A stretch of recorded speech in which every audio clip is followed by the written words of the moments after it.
Kamusta ka na? Ha? Naligo ka na, no? Ginamit mo ang shampoo ko. Pati ang lotion ko.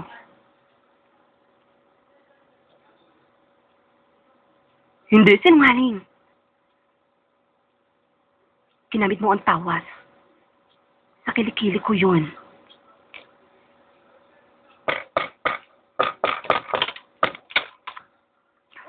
Ma'am.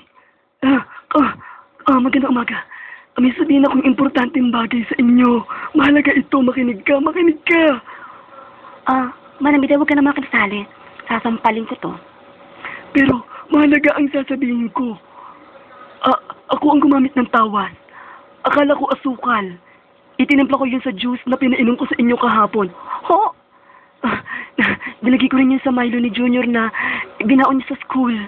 At ginawa kong pampatalis ng leche plan. At yung shampoo nyo, akala ko Downy.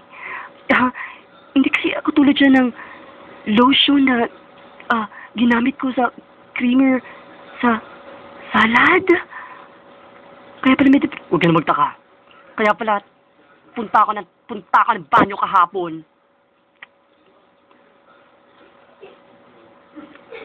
Huh?